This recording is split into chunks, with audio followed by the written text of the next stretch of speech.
Življenje in delo škofa Matevža Ravnikarja sta kmalu po smrti doživela nekaj podrobnih, skoraj hagiografskih popisov v slovenščini, pa tudi v italijanščini. Seveda tudi v tem referatu se pojavljajo imena in dogodki, v kateri smo že veliko slišali.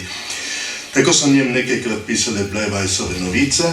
Tržaški italijanski zgodovinar Pietro Kandler pa je v svojem listu Listrija leta 1947 objavil prevod daljšega Ravnikarjevega življenjepisa, ki ga je prav v takem tonu, vendar z mnogimi zanimivimi podatki, v nemščini napisal duhovnik, nekdanji Ravnikarjev škofov kaplan, kar mislim, da je škofov tajnik, škofov kaplan. Hofkaplan, tudi dvorni kaplan so mu nekje. Ja, pozneje tržaški kanonik Emanuel Jožef Kovačič. Kandler je prevodu dodal brez vsebinskih pripomb, le zahvalo sicer neimenovanemu avtorju in pa besedilo preprostega latinskega napisa na Ravnikarjevem še vedno ohranjenem nagrobniku ob nekdanji pokopališki kapeli pri Sveti Jani v Trstu. Pozneje je več italijanskih avtorjev zavzelo kritično stališče do Ravnikarja, čež da je bil proti italijansko nastrojen, kar se v spletnih objavah pojavlja še danes. V slovenskem jeziku najdemo v kasnejšem obdobju veliko podatkov in ocen o njegovem jezikoslovnem, prevajalskem, književnem in šolskem delu v strokovnih razpravah in knjigah teh področij. Med ljudmi pa je pretežno znan edino le zaradi Prešernove puščice na račun njegovih posegov na jezikovnem področju, znani Gorjancov naših jezik potujčvavši si krivda kolne kmet molitve bravši. Veliko manj je bilo do nedavne razprave Mihe Šimaca in Jureta Volčaka celovitejših analiz njegovega škofovanja v Trstu. In ravno temu drugemu delu Ravnikarjevega življenja in odmevom nanj v slovenski in italijanski historiografiji ter publicistiki pa je ta referat prvenstveno posvečen. Ravnikarju ni bila ne med Slovenci, ne med Italijani posvečena kakšna temeljitejša monografska raziskava. Dokaj natančno pa ga obravnavajo slovenska leksikografska enciklopedična dela, slovenski biografski leksinon, primorski slovenski biografski leksikon, enciklopedija Slovenije, zadnja leta tudi nekateri spletni viri. Kovačičeva biografija, ki jo je objavil Kandler, podobno kot ostali življenjepisi, ki ga v marsičem ponavljajo, ko beremo slovenske vire, se celi stavki in odstavki ponavljajo, med drugim navaja Ravnikarjevo prvo službo v Trstu, kateri smo slišali seveda. Cesar Franc I. ga leta 1927 imenoval za gubernijskega svetnika v Trstu. V tej takratni avstrijski upravni enoti, ki je obsegala Trst, celotno Istro, Goriško in Gradiščansko, je bil referent za verske in šolske zadeve. Odhod iz Ljubljane, to smo tudi že slišali, je bil zanj boleč. Imel je 51 let. Na stara leta je pripovedoval, da so ga sodelavci in prijatelji za slovo pospremili do Vrhnika, kar je bil eden izmed njegovih najlepših, a tudi najbolj bolečih spominov, saj mnogih prijateljev nikoli več ni srečal. Ljubljanski bogoslovci so mu posvetili latinsko pisano elegijo v slovo. Bivši ljubljanski, takrat že salzburški škof Dunajčan Augustin Gruber, s katerim bi bil tesno povezan, pa mu je pisal, da ga povsem razume, saj je tudi sam trpel, ko se je poslavljal od Kranjske. Izrazil pa je tudi upanje, da bo dočakal njegovo imenovanje za škofa.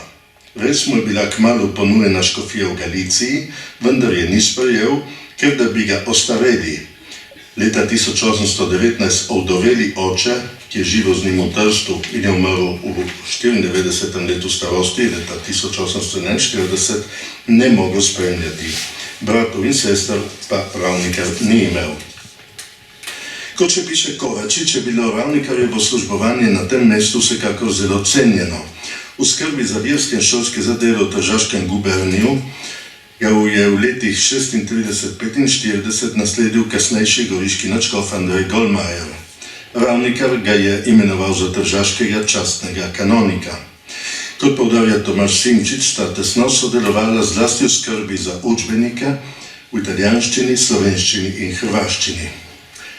Tu prisotni Salvator Žitko pa je zapisal, da je že po Ravnikarjevi smrti guverner Primorja grof Franc Štadion, s katerim je Ravnikar tudi tesno sodeloval, leta 1946 izdal odlok, s katerim je postala v osnovnih šolah materinščina učni jezik, nemščina pa le neobvezni predmet. V Trstu je istega leta osnoval deželno založbo šolskih knjig. Tako so dobile Goriška, Trst in Istra za svoje osnovne šole najnujnejše pripomočke. V 5 letih, Štadion je bil medtem premeščen v Galicijo, so natisnili 500 000 izvodov šolskih knjig in sicer 45 različnih učbenikov, tega 14 v slovenščini. Cesar Franc I. je Ravnikarja, kot to že ponavljamo stalno, 18. septembra 30 imenoval za prvega škofa Združene tržaško-koprske škofije.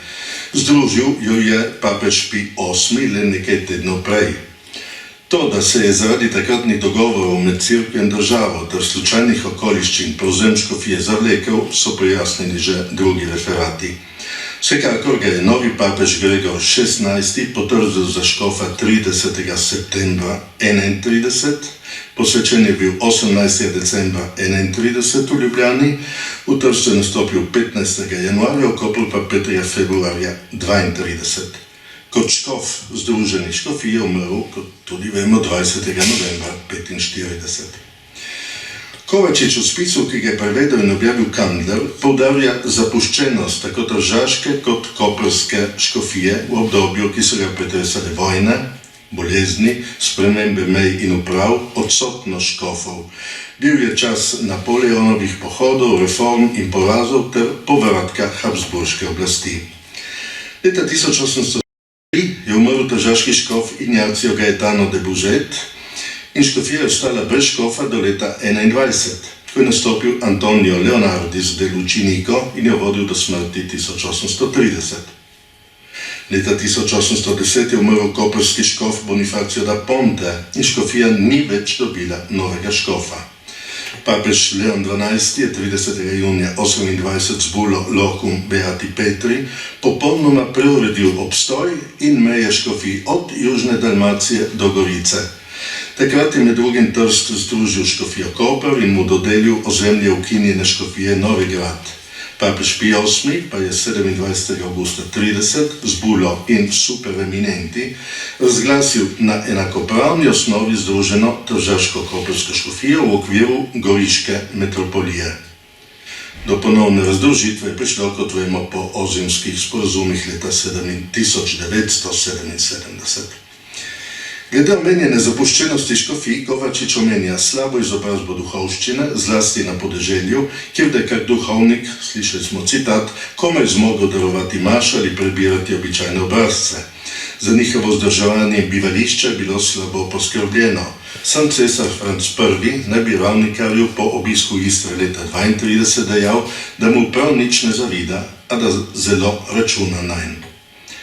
Novi škof, ki sicer nikoli ni delal v dušnem pastirstvu, vedno v šolstvu ali pisarnah, je poživil versko vzgojo mladih, kritiziral katekizme z revno vsebino in tiste katehete, ki se ne znajo prijazno približati otrokom.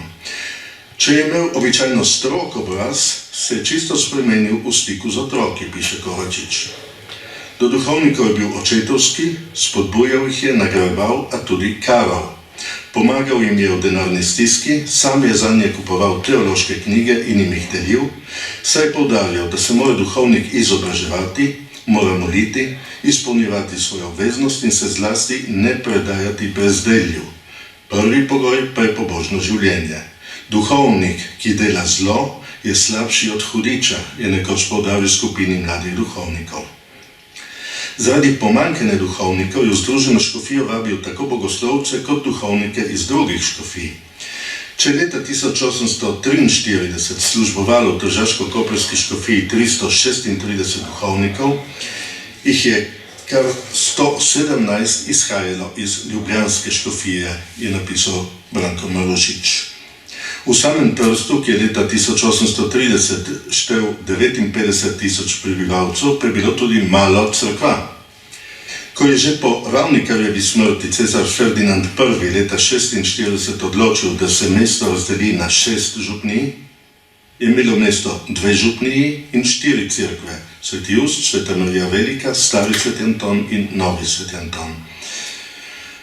A vrnimo se k Kovačičevemu spisu. Ravnikar je bil skromen v oblačenju, hrani, hišni opremi, delal je od jutra do polnoči in dneve začenjal ter sklepal z molitvijo. Kljub oslabelosti je želel delati do konca. V drugi polovici septembra 1943 je opravil zelo naporne in z obveznostmi natrpane vizitacije v dekanijah Trst in Dolina, tako da je bil potem poltretji mesec bolan. Spomladi naslednjega leta je birmal še 1300 ljudi in posvetil več duhovnikov. Še ko je na smrt bolan ležal, je sodelavci reševal sprotne probleme v škofiji. Zadnje ukrepe je podpisal 7 ur pred smrtjo. V poroki, to smo ravnokar slišali, je ob ostalih določbah lepi vsoti namenil nakupu teoloških knjig, ki naj bi jih vsako leto delili med duhovniki, in natisu poljudnih verskih brošur, ki naj jih župniki razdelijo med vernike. Doslej navajeni Jožef Kovačič je Matevžu Ravnikarju kakih 10 let kasneje posvetil še 26 strani dolg življenjepis v slovenščini, ki je objavljen v drobtinicah za novo leto 1858. Gre za tisti poljudni verski zbornik, ki ga je ustanovil blaženi Anton Martin Slomšek. Članek je objavljen v razdelku Ogledalo blaženih mož, nekdajnim v spomin, sedajnim v posnemo.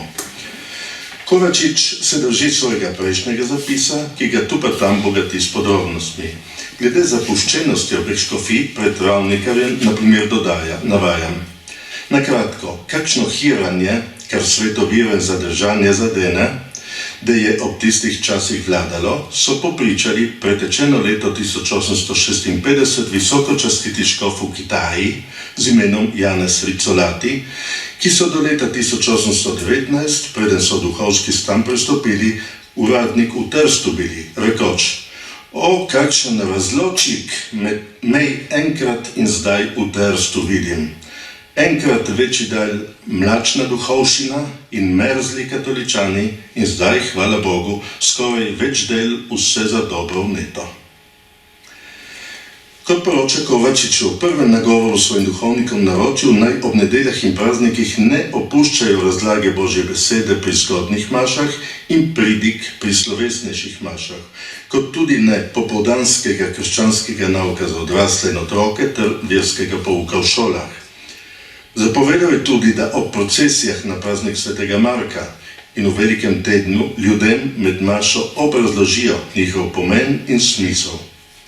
Zoper to je nastal precejšen odpor, češ da toliko pridig ni treba, saj je dovolj sveta maša, vendar škof ni popustil. Duhovnikom je, kot smo že slišali, gmotno pomagal in delil verske knjige, pri čemer se v tem članku omenja zlasti priročnik za spovednike. Pri obisku župnij in birmovanju, smo že slišali, odklanjal možnarje in prepovedal pojedine. S predstavniki drugih verskih skupnosti, ki jih v Trstu ni manjkano, je bil v dobrih odnosih. V zelo dobrih odnosih je vedno bil z dunajskim dvorom, vendar je nekoč le izjavil, navajam: recite, kar hočete, nekdajni časi so gotovo za cerkev boljši bili, ko sedajni. Enkrat so se škofi za njeno prostost potegniti zamogli, so oblastnikom v obraz resnico povedali, ali zdaj je vse z verigo zategnjeno. Ode bi pač kedaj še škofom se zbor dovolil, mislim, da bi saj nekateri prosto govorili in toliko krivega vendar nekoliko poravnali. Vsekakor je bil Ravnikar v dobrih odnosih tudi z naslednikom cesarja Franca, njegovim prvorojencem Ferdinandom I. Kot piše Kovačič, ga je sam določil za vodjo primorske delegacije, ki se mu je morala pokloniti ob prevzemu prestola. Ko je bil Ferdinand na obisku v Trstu leta 1944, je sporočil, da se bo udeležil litaniji v cerkvi svetega Antona. Škof ga je pričakal pri glavnem vhodu, da bi ga pospremil posredi cerkve proti oltarju, a so se mu od ošibelosti zapletale noge, tako da ga je cesar prijel pod pazduho in ga podpiral ter spremljal do oltarja. V zadnjem življenjskem obdobju je Ravnikar slutil, da se v mednarodni politiki spet zbirajo temni oblaki. Saj sodelavcem pri obedu večkrat rekel: "Moji gospodje, približujejo se velike stiske, mi stojimo na enem ogenjbluvniku." Kovačič poudarja, da je bil velik slovenski domoljub in zelo navezan na domači kraj Vače. Ko je obležal svojega spovednika Petra Aleša, prosil za svetomaziljenje, a trpljenje je trajalo dalj časa. Prenašal ga je brez tožb in ostal bister do konca, saj je kot že omenjeno še naprej reševal spise s kanclerjem Giuseppejem D'Andrijem. Izdihnil je 20. novembra 1945, okoli 20. ure, naslednje 3 dni se je veliko vernikov poslovilo od škofa. 24. novembra pa je bil veličasten pogreb, ki ga je pri svetem ljudstvu vodil goriški nadškof Franc Saverij Lušin. V slabem vremenu je šel potem sprevod peš uro daleč do pokopališča pri Sveti Ani. Duhovnik, šolnik in literarni zgodovinar, tudi predsednik Slovenske matice Josip Marn, ki je v letih 1863-92 urejal letni zbornik Jezičnik kot prilogo časopisa Učiteljski tovariš, je posvetil Ravnikarju nekaj poljudnih zapiskov. V članku Matej Ravnikar, ki ga objavil v 2 delih v Učiteljskem tovarišu in nespremenjenega v Jezičniku, zvemo malo novega o Ravnikarjevem škofovanju, saj avtor navaja Kandlerjeve in Kovačičeve objave, a ponatiskuje tudi poezijo Jega milosti visoke časti vrednemu gospodu Ravnikar Mateju, škofu Tržaške koperske cerkve, ki je dr. Jakob Zupan objavil leta 1931 v listu Illyrisches Blatt, ko je Ravnikar prevzel Tržaško škofijo. Marn poroča, da je pred stoletnico Ravnikarjevega rojstva želel leta 1876 poživiti spomin nanj s člankom v Slovencu. Res je bila potem 20. septembra 1976 cerkvena slovesnost na Vačah, spominski članki pa so šli v Soči, koledarju družbe svetega Mohorja za leto 1978, Jezičniku in morda še kje. Zaustavlja pa se zlasti pri Ravnikarjevih verskih knjigah in prevodih ter prizadevanji za slovenski jezik. Slovensko pisateljsko društvo je 13. julija 1990 odkrilo ploščo spomin na Ravnikarja na steni hiše, ki je bila zgrajena na mestu škofove rojstne hiše. Leta 1934 so namreč Vače pogorele. Iz edinosti se da razbrati, da na slovesnosti ni bilo Tržačanov. Škofov sorodnik, po tisti shemi bo to ugotoviti, nekateri pišejo nečak, pa ne more biti, učitelj Jernej Ravnikar, mu je takrat posvetil spominsko knjižico. Tudi v njej se ponavljajo, tudi s povsem prepisanimi deli, znana dejstva, podatki in anekdote. Avtor pa navaja tudi pričevanje duhovnika Nikolaja Dolinarja, ki je pod Ravnikarjem služboval v Trstu. Med drugim mu je povedal, da je bil škof, navajam, jako visocega čela in hudega, rekel bi, ostrega pogleda. V občevanju s svojimi duhovniki je bil bolj čemeren in redko beseden, zlasti z onim, dokler ga ni dobro spoznal. Pri vsem tem pak je iz njegovega obraza odsevala nekaka miloba. Rad je pridigal in to vedno v razumljivem jeziku, seveda tudi v slovenščini in hrvaščini. Pri tem ni opustil svojega purizma, navajam. Ako je kdo uporabljal kako tujo besedo, popravil mu jo je takoj, pristavljajoč, da ni slovenska, da tako pokvarjeno govorjenje za Slovenca ali Hrvata ni dostojno. Avtor navaja zlasti Ravnikarjeve slovnične nazore od tujk do deležnikov. Obsežno navaja tudi Ravnikarjevo oporoko, iz katere zvemo tudi za njegovo službence, to smo že slišali, stražar Ignacij Krajnc, kuhinjska pomočnica Marija Namar, kuharica Rezi Kemperle in končarš Janez Winkler. Drugače opisuje Ravnikarja 100 let kasneje goriški duhovnik in zgodovinar Franc Kralj. Navajam. Jezikovno in narodnostno mešano škofijo, Slovenci, Hrvati, Italijani, je kot prvi prevzel Kranjac iz Vač Matevž Ravnikar. Osebno, srčno dober, a kot janzenist strog in dosleden do sebe in drugih. Vzbujal je bolj spoštovanje kot ljubezen.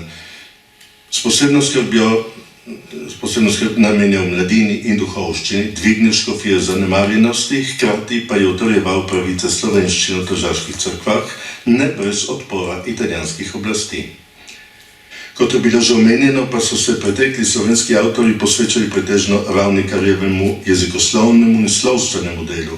Škofovanje v Trstu so obravnavalo nekaj priložnostih člankih, ki so jih po tej vojni, po drugi svetovni vojni, v Trstu objavili Nada Rupel, pri Primorskem dnevniku, Branko Marušič v Mladiki, tam piše, treba mu bo posvetiti simpozij v Sloveniku, mislim, da je to nekje ista serija, Marko Udovič v Mladiki in gotovo še kdo.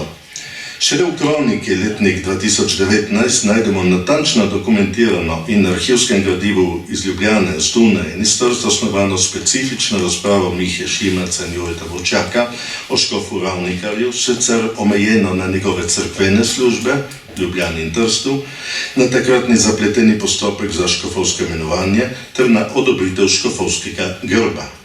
Avtorja sta razpravo končala s spodbudo k nadaljnjim arhivskim raziskavam, tem pa smo priča ravno na današnjem simpoziju.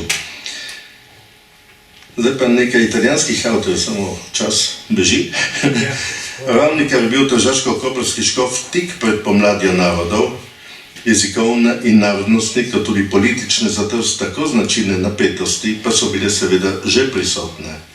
Že omenjeni starejši slovenski avtori tega vprašanja ne poglabljajo, kot tudi ne omenjajo konkretnih Ravnikarjevih ukrepov za utrditev slovenščine v tržaški cerkvi.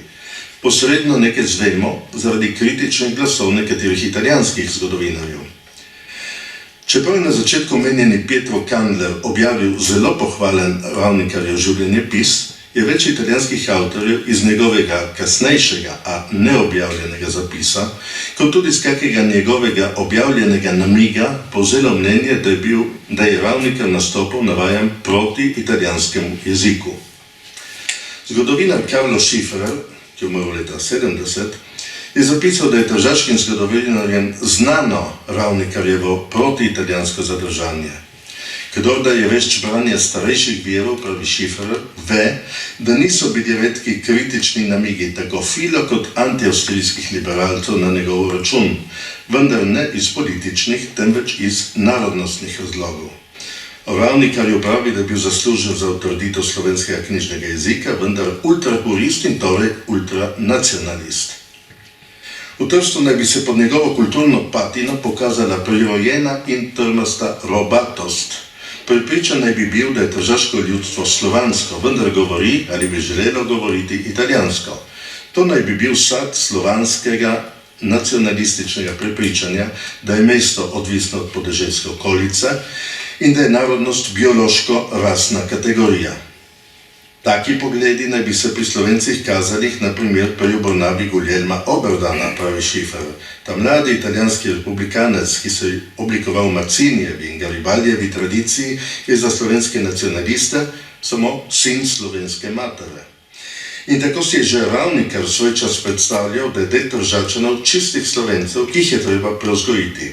Zato je sprožil, trdi Schiffer, prisilno poslovanje Tržaške cerkve in usilil rabo slovenščine pri tistih cerkvenih opravilih, ki ne zahtevajo latinščine. Zdi se, dodaja z omembo nekega Kandlerjevega spisa, da je zapovedal rabo slovenščine v pridigah in celo v spovednici. Težko si je predstavljati, da vse to tako apodiktično drži. Vsekakor gre za staro in še vedno aktualno pravdo o narodni pripadnosti kot danosti ali izbiri, v tem primeru višje kulture, o narodni zavesti, ki je v mešanih krajih lahko tudi sestavljena. Na to Schiffer navaja domnevni incident ob poklonu od poslanca z Primorja cesarju Ferdinandu I., za katerega Schiffer mirno napiše, da je bil notorično bebec.